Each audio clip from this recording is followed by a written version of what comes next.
Good day everyone, ako sa Angel, ayun ko Duray TV. So sa video ko na naman ngayon ay ibabahagi ko na naman sa inyo aking tugon mo sa katanungan na isa nating taga-subaybay. Mabilisang tugon lamang to kaya shoutout po sa iyo. Sana ang interpretasyon na ito ang sagot sa iyong katanungan. At para na din sa inyo dyan na may katulad sa panaginip na ito, paalala ko lamang lagi na ito ay isang general interpretation. Kaya hiniling ko sa inyo na unawain at tingnan mabuti mga nangyari sa inyong buhay ngayon at gamitin ninyo sa sarili intuition at mag-connect directly sa mga impormasyon na maaaring ipabahagi ko.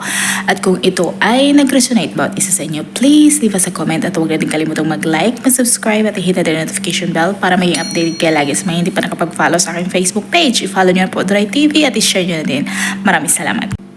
Bago ang lahat sa ating center, attention po sa iyo, hindi po masyadong naka-indicate kung ano bang klaseng babae ito, kung ito ba ay multo. So, ina-assume ko na lamang base sa iyong description sa iyong katanungan. At para natin sa kaalaman ng lahat, kung kayo po ay merong mga katanungan about sa inyong mga panaginip, please indicate sa iyong feelings sa detalye na iyong panaginip, kung paano ito nagpakita, ano ang mga nangyayari para mas madali natin itong mabigyan ng tugon. So, ang pagkakaroon mo ng panaginip tungkol sa multo na nasa harapan ng inyong bahay o sa inyong tahanan, maaaring ito ay isang indikasyon na ikaw ay na-overwhelm sa stress at responsibilities sa ngayon.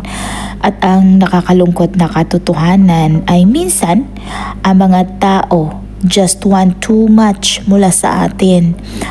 Siguro something is weighing sa iyong subconscious mind na nag-iwan sa iyo ng pakiramdam ng pagiging haunted at tired, as if na walang katapusan ang cycle of hard work or obligation.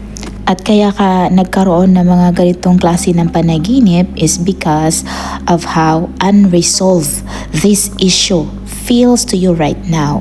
Pati na din ang need or pangangailangan ng pag-drag mo sa sarili out of the door para to either rekindle the love or find someone or something new. Ang panaginip ay maaari ding nangangahulugan sa iyong takot tungkol sa mortality and death in general, especially kapag ang multo ay nagpapakita sa iyong tahanan, which is ang ating puso.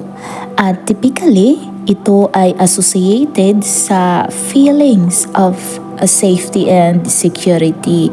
At sa kaso na ito, ang panaginip ay maaaring nag-indicate ng unease within yourself tungkol sa buhay coming to a close someday. Kaya kapag nagkakaroon ka ng ganitong klase ng panaginip, huwag mo itong hayaan na kainin ka. Tandaan na ang paglalaan mo ng panahon to contemplate can lead you towards profound realization forever. So, ang pag-appear ng multo sa iyong tahanan or sa bahay sa panaginip ay tungkol sa paraan na gusto mo or ang need to change things around you to make your life more simple.